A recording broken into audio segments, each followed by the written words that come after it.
All right, so now we're going to talk about all those different types of regulation in more detail. The first type is going to be this chromosome availability or accessibility. And a new term that we're going to talk about is this idea of DNA packing.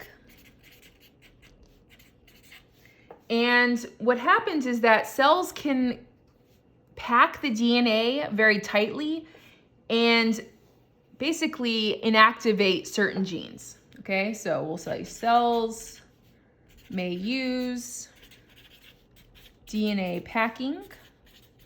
So just think about like tightly packing or winding up the DNA for long-term inactivation of genes. So if there are genes that you do not want to be read or translated or transcribed, translated, they need to be packaged so that they're not accessible to RNA polymerase. Now, the best example of this chromosome availability or DNA packing is going to be, it involves the X chromosome. Okay, and so this is called X chromosome inactivation. Okay, this is going to occur in female mammals. Okay, and so for female mammals, they are going to have two X's. They got one from their mom and one from their dad. And what happens is that one of the X's is actually going to be packed really tightly, so only one X is actually available for gene expression. Okay, this packaging of the DNA happens very early. Okay, so takes place early in embryonic development. Okay, and what happens is you have one of the two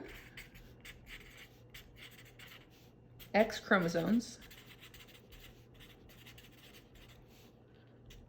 in each cell is inactivated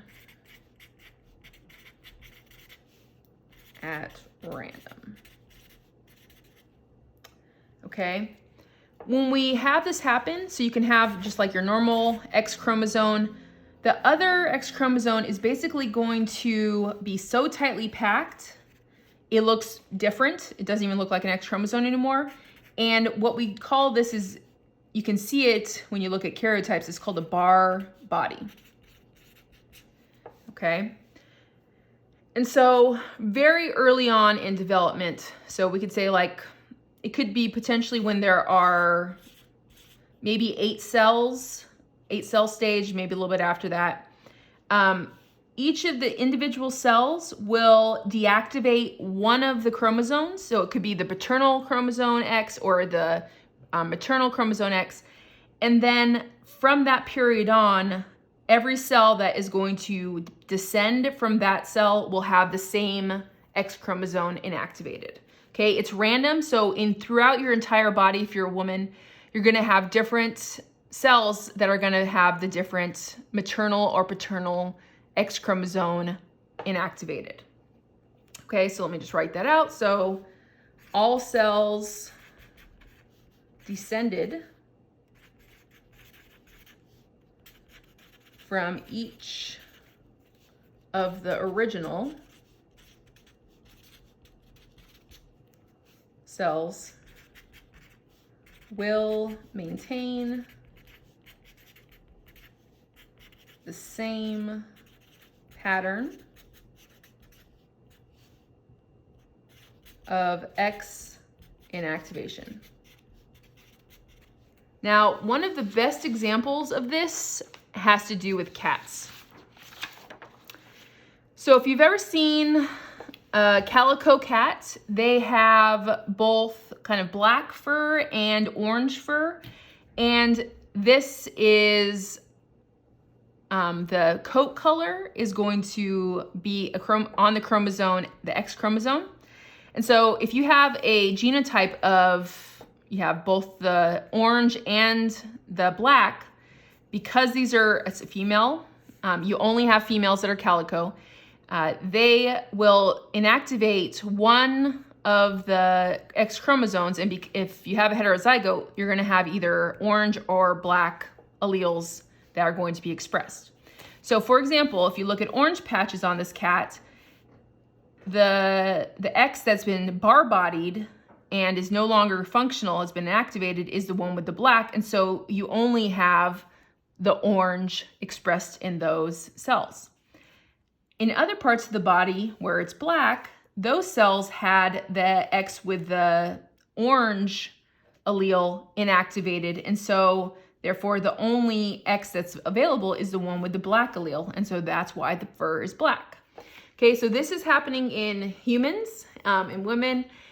We can't see it on our skin, like we can't say that, like, you know, this part has been deactivated, the mothers, and this is the fathers, but it does happen early in development and is something that you see. All right, so moving on from kind of the chromosome itself being tightly packed, we're going to start talking about regulation of transcription. And again, this is going to be one of those really important steps that is where most of the regulation is going to take place. So we'll say regulation.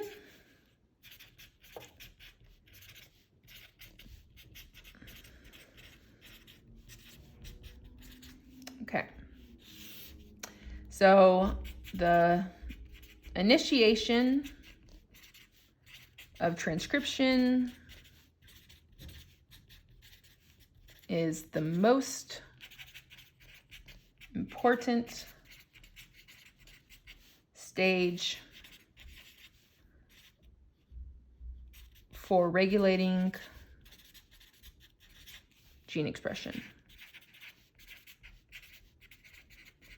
This makes sense because it's once you get past the transcription state, you've already made the mRNA in it, so you've kind of gone past the first step. So it'd be better to stop it before it even gets to that level to make mRNA, so you don't waste energy kind of making it. All right, so in prokaryotes and eukaryotes, regulating proteins will bind to the actual DNA and allow for transcription to be turned on and off. Okay, so this is in prokaryotes and eukaryotes. Okay, so we have these things called regulatory proteins.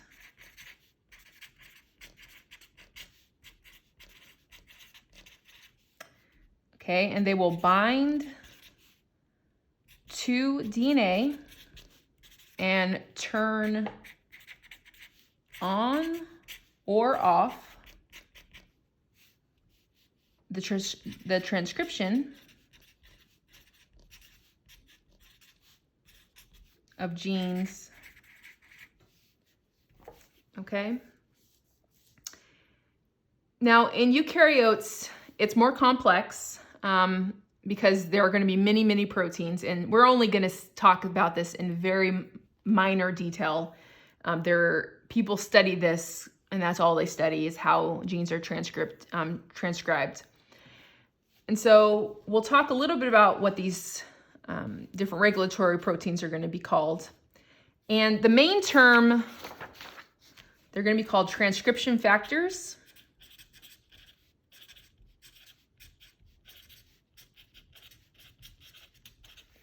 Okay, and so they bind to DNA sequences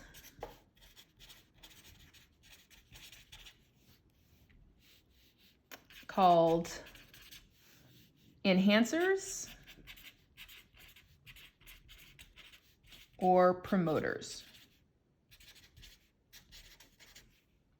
Okay. The DNA protein, so these enhancers or promoters are proteins, protein complex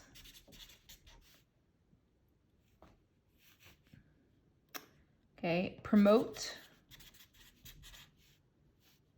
the binding of RNA polymerase to the promoter. Okay, and so this is what this looks like. So we have our DNA. We're gonna have these DNA sequences called enhancers. You'll notice that they are not part of the actual gene. They are sometimes pretty far away from the gene.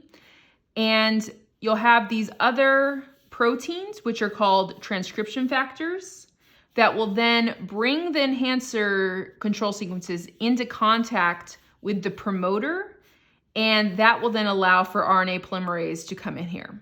So the main thing you need to know is that there are proteins that are going to help this whole process get started. So they kind of bring the RNA polymerase in there, get it attached to the gene, and the gene can then be transcribed. Okay, so this, what I'm talking about right here, this is going to be turning on the gene.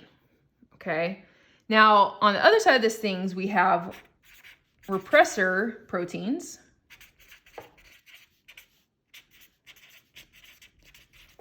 Okay, and so they bind these sequences called silencers, which inhibit,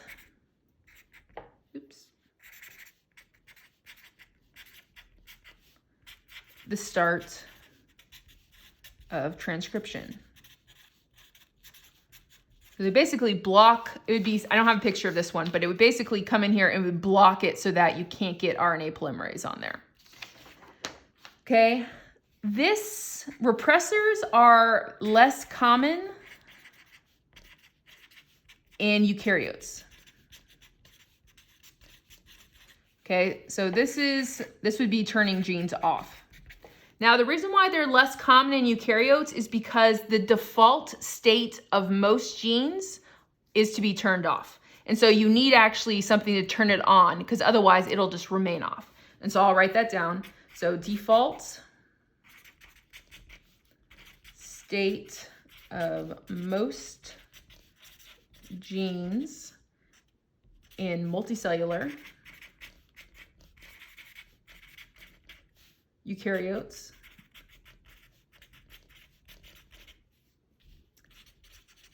seems to be off.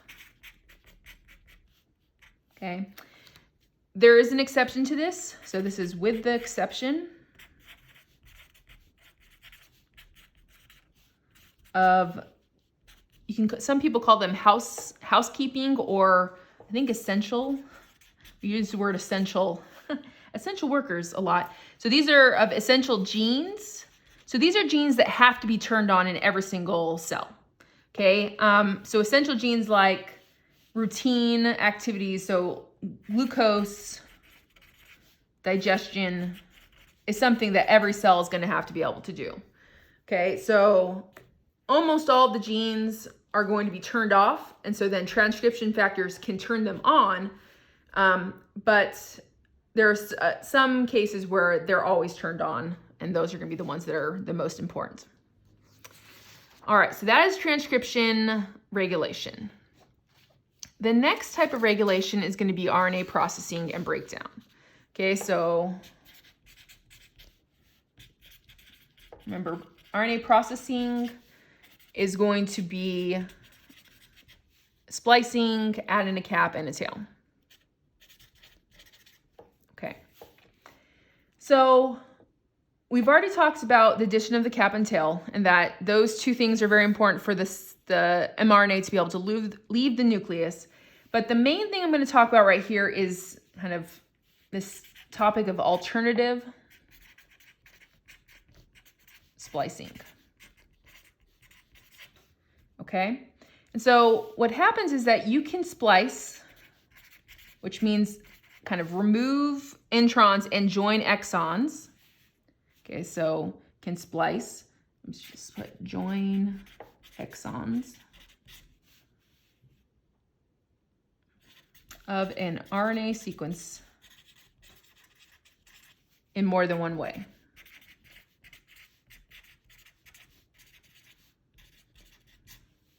Okay, so here's a good example. So we have a DNA sequence. If the DNA sequence is transcribed, it's going to include all of these parts. It's going to have exons, which are the parts that actually are coding for the protein. And it has these parts that are called introns that we need to get rid of. When you get to the RNA transcript, so this is what we would call pre-mRNA, this has been capped and it has a tail, but it still has the introns in the pink. And so we have to get rid of the introns.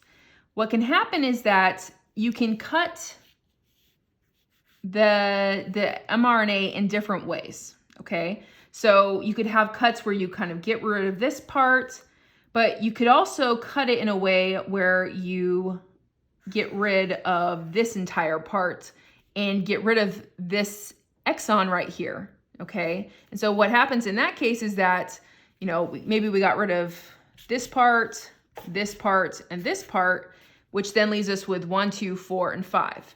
Well, we could have also done it where it's 1, 2, 3, and 5. And so this is what we call alternative splicing. So the way that you actually cut the mRNA and then join things together can be different. And so you can make multiple different types of proteins from one DNA sequence, which is really kind of an amazing thing. And people study just this alternative splicing to understand kind of all the diversity of proteins that we can make. Okay, so this is going to be alternative splicing. Now, mRNA can also be broken down. Okay, so let's break down. Okay, so mRNA can live for hours, weeks, or months. I tried to look up the longest lasting mRNA and I couldn't find it, but basically the mRNA, if it's present, it's going to be transcribed. And so that can be for hours, it can be for weeks or for months, but ultimately every mRNA is going to be broken down, recycled for its parts, okay? So the way that this happens is you're controlling the timing of mRNA breakdown. Okay, and that will then provide another opportunity for regulation.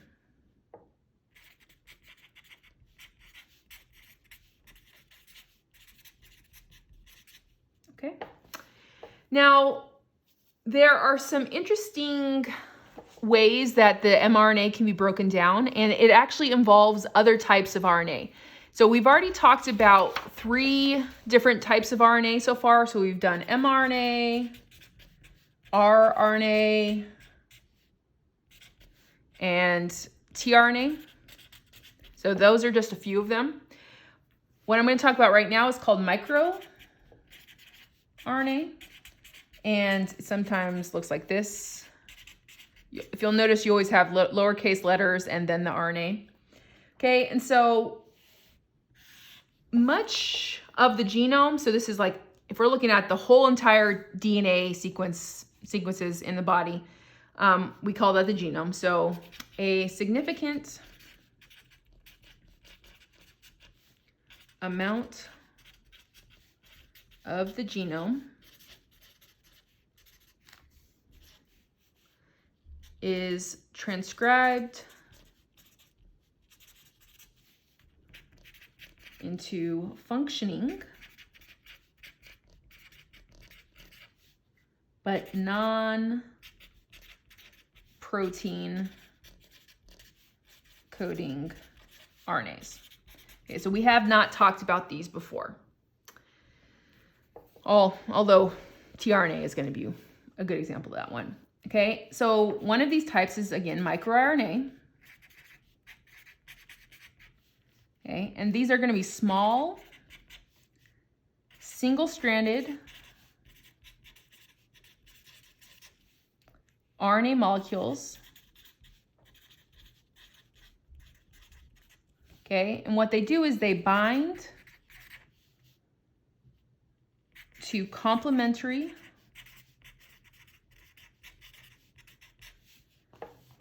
sequences on mRNA molecules. Okay, when they do that, they tend to target them for destruction. Okay, so if you have an mRNA that matches a microRNA that matches an mRNA, the microRNA can bind to it and then destroy it. Okay, there is a separate type that's similar to this. We call this RNA interference. Okay, and RNA interference is going to be done by these things called small interfering RNAs. And this looks like this, siRNA. Same thing, they are going to destroy the mRNA. Okay, so let me just show you a picture of this. So we have an miRNA sequence. So this is short. It can then attach to a protein, and when it comes into contact with a complementary sequence, what it can do is that it will degrade the mRNA and kind of chop it up into little bits and pieces. Okay, it can also do this through another mechanism where it basically just blocks or attaches to the actual mRNA strand and then makes it so it just can't be translated. Okay, so there's multiple different ways that it can do this. But long story short, the microRNAs or the siRNAs are going to help break down the mRNA sequences so that they cannot be translated anymore. All right.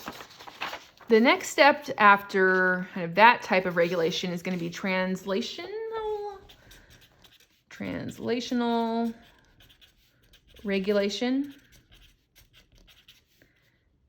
and protein inactivation,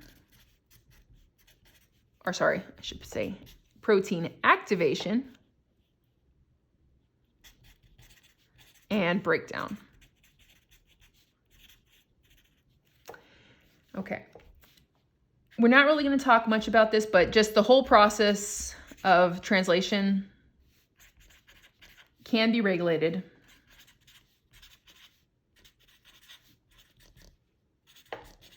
Okay, that's all we're going to say about that. The last bit is going to be more about proteins. Okay, and so proteins are going to be the last place where regulation can take place. Okay, so for many proteins, you're going to have some type of modification of the protein before it's functional. So a good example is insulin. So insulin is a hormone and it's important in glucose regulation. It has to be chopped into pieces before it's active. Which means that if you don't need active insulin, then not chopping it will keep it inactive. Okay, if you want it to be active, you then it has to be chopped, and so that can be regulated.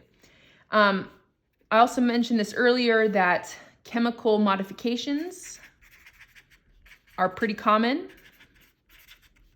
So adding different tags, different chemical molecules onto the actual protein is important. And then we also will have protein breakdown. So if you don't need that protein to be functioning anymore, it needs to be broken down so it's not doing anything. All right.